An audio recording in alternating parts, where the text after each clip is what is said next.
69 ఉద్యమంలో ప్రజలంతా కొట్లాడుతూ త్యాగాలు చేస్తూ రోడ్ల మీదకి వచ్చి చనిపోయిన తర్వాత మాత్రమే ఉద్యమాలు ఫైరింగ్ల దాకా పోయినాక మాత్రమే చెన్నారెడ్డి లాంటి వాళ్ళు ఉద్యమంలోకి వచ్చారు. ఆ తర్వాత వాళ్ళు నాయకత్వం తీసుకున్నారు. ఎమ్మెల్యే సీట్లు, ఎంపీ సీట్లన్నీ తీసుకొని పోయి దాన్ని తాకట్టు పెట్టడం జరిగింది.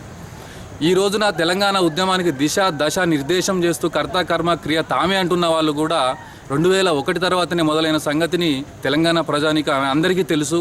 వాళ్ళకు కూడా తెలిసి ఉంటుంది. వాళ్ళ అంతరాత్మలను కూడా ప్రశ్నించుకోవాల్సిన అవసరం ఉంది. 96, 97 తర్వాత తెలంగాణలో ఒక ప్రజా ఉద్యమం వచ్చి వరంగల్ డిక్లరేషన్ జరిగినప్పుడు వీళ్ళంతా ఎక్కడున్నారనేది ఎవరిని కనీస వర్తమాన చరిత్రను ప్రశ్నించడానికి అవకాశం ఉన్నది.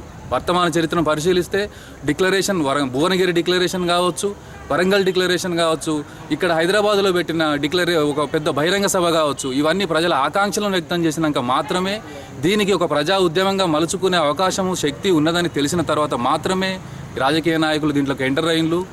మీడియా, ప్రభుత్వాలు కూడా ప్రజల ఉద్యమంగా కాకుండా తమకు అనుగుణంగా తమ చెప్పు చేతల్లో నడిచే ఒక ఉద్యమం కావాలని అనుకుంది కాబట్టి ఇలా రాజకీయ పార్టీలను ఎదగనిచ్చిందనేది ఈ సందర్భంగా నేను బలంగా ఫీల్ అవుతా ఉన్నాను. ఎందుకంటే 2009 ఉద్యమాన్ని మనం పరిశీలించినప్పుడు నిమ్మరసం దాగి లేదా ప్రజల రక్తం దాగి ప్రజా ఉద్యమానికి ద్రోహం చేసిన వ్యక్తిని ప్రశ్నిస్తూనే ఇక్కడి నుంచి ఆర్ట్స్ కాలేజీ వరకు కూడా ఒక విద్యార్థి ఉద్యమం బయలుదేరింది. ఆ రోజున విద్యార్థులందరూ కూడా మొత్తంగా ఈ ద్రోహపూరిత చర్యను వ్యతిరేకిస్తూ ర్యాలీ చేసిండ్రు. అందులో తెలంగాణ రాష్ట్రంతో విద్యార్థులు అందరూ కూడా పార్టిసిపేట్ అయిండ్రు. ఆ విద్యార్థి ఉద్యమానికి భయపడి మాత్రమే ఆ రోజున ప్రకటించడం జరిగింది. అయితే డిసెంబర్ 9న తెలంగాణ రాష్ట్రాన్ని ప్రకటించడం జరిగింది. అయితే ఈ మొత్తంగా తరువాత ప్రక్రియనంతా ఎడిదిక్కు తీసుకుపోయిండ్రు. ఈ పాలక వర్గాలంతా కూడా రాజకీయ పార్టీల చుట్టూ తిప్పుకున్నాయి. మొత్తంగానే మనం లేకుండా మన మీద పెత్తనం చేయడానికి పార్లమెంటేతర మార్గాలలో లేదా పార్లమెంటుకు బయట ఉన్న ప్రజా ఉద్యమాన్ని అణిచివేయడం కోసం మాత్రమే 69లో శాంతి ప్రకటన ఇందిరాగాంధీ ఏ విధంగా అయితే జయించిందో 2009లో కూడా 2010లో భారత ప్రభుత్వం కూడా చిదంబరం నేతృత్వంలో దేశంలో ఈ ప్రాంతంలోని రాజకీయ పార్టీలు అన్నిటినీ కూడా పిలిపించి శాంతి ప్రకటన చేయించింది. తద్వారా తెలంగాణలో శాంతి లేదనే మాటను తామంతట తామే ఒప్పుకున్నాయి. కానీ తెలంగాణలో శాంతి ఏర్పడాలంటే ఏం జరగాలో తెలియకుండా పాలక వర్గాలు ఉన్నాయని మనం అనుకోవద్దు.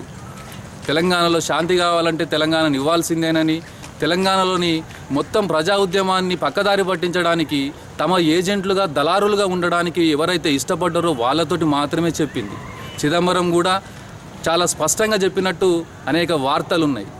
మొత్తంగా ప్రజా ఉద్యమం, విద్యార్థి ఉద్యమం పాలక వర్గాలకు వ్యతిరేకంగా, భారత ప్రభుత్వానికి వ్యతిరేకంగా మారక ముందే మొత్తం ఉద్యమ పగ్గాలన్నీ కూడా తమకు తీసుకోవాల్సిందిగా ఈ ప్రాంతంలో ఉన్న వాళ్ళందరినీ, లేదంటే మాతో పాటు మీరందరూ మునుగుతారని బెదిరించడం వల్ల మాత్రమే టీడీపీతో సహా అన్ని రాజకీయ పార్టీలు కూడా ఒక్కటి అయి మొత్తం ప్రజా ఉద్యమాన్ని తమ చేతుల్లోకి తీసుకుని మెల్లమెల్లగా నీరుగార్చి కేవలం ఇలా తెలంగాణ రాష్ట్ర ఏర్పాటు అనేది అంటే అసెంబ్లీలో, పార్లమెంట్లో మాత్రమే నిర్ణయించబడేదని మాత్రం వాళ్ళు చెప్పదలుచుకున్నారు. ఆ విధంగానే మొత్తం విద్యార్థి ఉద్యమాలను, ప్రజా ఉద్యమాలన్నిటిని కూడా నాశనం చేయడంలో కృతకృత్యులైంది. అయితే ఆ రాజకీయ పార్టీలకు వ్యతిరేకంగా పార్లమెంటుకు బయట ప్రజా ఉద్యమాలు అనేకం నడుస్తూ ఉన్నది, చరిత్ర గుర్తిస్తూ ఉన్నది. అది లేకుంటే ఈ రోజున తెలంగాణ ఏర్పడేది కాదని కూడా ప్రజలందరికీ తెలుసు. పాలక వర్గాలు మర్చిపోవచ్చేమో కానీ ప్రజలందరికీ కూడా ప్రజా ఉద్యమం యొక్క శక్తి, ప్రజా ఉద్యమం యొక్క ప్రాముఖ్యత కూడా తెలుసు. కాబట్టి పాలకవర్గ పార్టీలను ప్రజలు ఎప్పుడు కూడా నమ్మరు. కేవలం తమ అవసరాల కోసం, కొద్దిపాటి వెసులుబాటు కోసం మాత్రమే ఈ విధమైన వాటిని నడుపుతూ ఉంటారు.